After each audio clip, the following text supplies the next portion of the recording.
কি হলো বে? ঘোড়ার বাড়া কপাইলি চুদা, কি হইলো? বাবা আমি তোমার ছেলে ফুটতো গো। সে তো তোর আমি এর মতো মুখটা দেখেই চিনতে পেরে গেছি তুই আমার শালা ছেলে। তা বুকা চুদা, সাইকেলটা তো গান মেরে রেখে দিয়েছিস বে বুকা চুদা, এখন কি গান মারাইতে এসেছিস বল? এখন এসেছি বাবা বিশ্বাস কা ফাঁসা সিলিতে। কি কি বললি? 100 টাকা নিতে এসেছি। হবে তুই আর এইভাবে আমার কাছে হাত পেতে কতদিন টাকা পয়সা নিবি বে? হ্যাঁ, একটা কাজ কর্ম দেখ গাবে। যখন আমার কাজ করার বয়স হবে না ঠিকই কাজে চলে যাব, তোমার কথা বলতে হবে না। কেন বে, তোর কাজ করার বয়স হয়নি নাকি? না এখনো হয়নি। আর 100 টাকা নিয়ে কি করবি কি বে তুই? বাবা টাকা নিয়ে কি করবো না করবো সেটা আমি বুঝবো, তুমি যদি 100 টাকা দিয়ে অত কই ফেললাও তাহলে খরচা কোথায় করবো আমি? না হে, কই ফল দেবে না, তুমি আমার অন্ন ধ্বংস করবে আর তোমার কাছে কই ফল দেবে না। 100 টাকাটা দিবে তো দাও, ঠিক আছে, অত কথা বলো না বাড়া। আর যদি আমি তোকে টাকা না দিই তাহলে কি করবি তুই? তোমার এই সাইকেলের ঘাড় মেরে দেবো, অন্যজনকে বিক্রি করে দেবো, তখন বুঝবে। লেবে বোকা চোদা, ধর।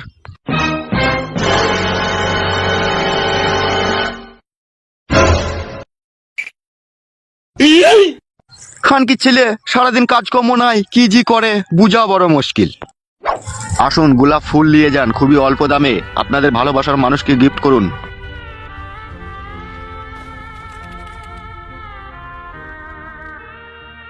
কাকু আমাকে একটা গোলাপ ফুল দাও। এই নে ধর বাবা। এই নাও কাকা, পয়সাটা ধরো। আরে টাকা ভাইপো, তুই রোজ রোজ গোলাপ ফুল নিয়ে কি করিস কি? আর বলো না কাকা, একটা মেয়েকে আমি ভালোবাসি, তাই এটা তাকে আমি প্রত্যেক দিনে একটা করে দিই। ও আচ্ছা আচ্ছা আচ্ছা, ঠিক আছে।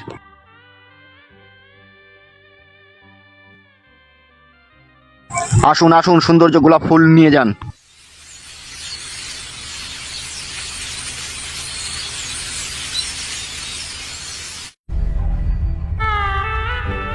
কি ব্যাপার, আজকে কবিতা আসবে না নাকি? তার জন্য কতক্ষণ থেকে ওয়েট করছি আমি। জান কবিতা রে, তোর জন্য মনটা ব্যাকুল হয়ে আছে, কখন তুই আসবি রে? কবিতা জান আমার, তোমার জন্য পাষাণে বুক বেঁধে আমি অপেক্ষা করব, তুমি না আসা পর্যন্ত আমি এখান থেকে যাব না সোনা। কবিতা, এই কবিতা। হ্যাঁ বল বান্ধবী। ওই দেখ তোর জন্য কি অপেক্ষা করছে। ওটা ফুটো তো মনে হচ্ছে নাকি? হ্যাঁ রে বান্ধবী, তোর পাগল প্রেমিক ফুটো তোর জন্য অপেক্ষা করছে। তাহলে চো, ও আমার জন্য অপেক্ষা করছে কি কার জন্য অপেক্ষা করছে ওর কাছে গিয়েই জানতে পারবো। চো আয় তাহলে।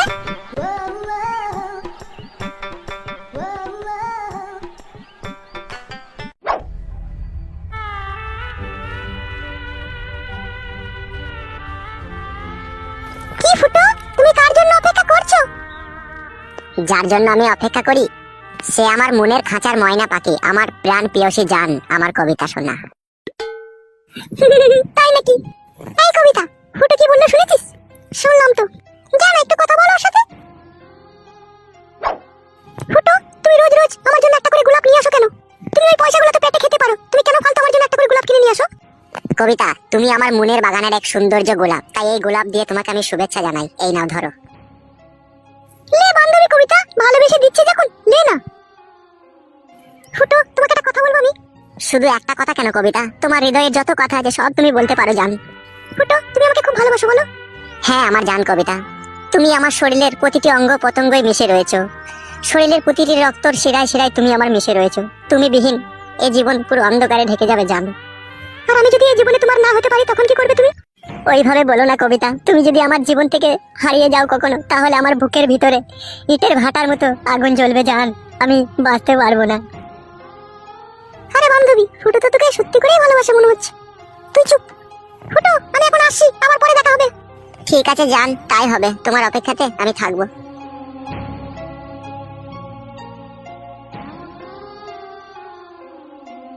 কবিতা তুমি শুধু আমার জান, আমি তোমাকে ছাড়া আর অন্য কিছু ভাবি না শোনা। কি রে বান্ধবী কবিতা, তুই ফুটোকে বিয়ে করবি তো? দূর, খেয়ে দিয়ে কাজ নেই, ওকে বিয়ে করবি চো। ফুটো কিন্তু তোকে সত্যি করেই ভালোবাসে কবিতা, কে ভালোবাসবে কি না বাসবে আমার বয়ে গেল। চো তুই চো, বেশি বকিস না। শোনো গিন্নি, কবিতাকে দেখতে আসবে, ছেলে আসবে, ছেলের বাবা আসবে, ওদের সাথে আমার ফোনে সব কথাবার্তা হয়েছে, ঠিক আছে? ওদের যেন কোনো খাতির যত্নের কোনো কমতি না হয়। খাতির যত্নের কোনো কমতি হবে না, তুমি বাজার ভর্তি করে মাল আনবে আর আমি রান্না করে ওদের সামনে খুলে দেবো, ওরা পেট পুড়ে খেয়ে নেবে, আবার খাতিরের কমতি কি? লেওড়া, তোর সাথে কথা বলে কোনো শান্তি পাই না আমি। কেন, আমি কি খারাপ কথা বললাম তাই তুমি শান্তি পাও না? কথা বলেও তোমাকে শান্তি দিতে হবে? মেয়েটা বড় হচ্ছে দিনের দিন, মেয়েটার বিয়ে দিতে হবে তো নাকি? তোমার তো সবসময় উগ্র মিজাজ।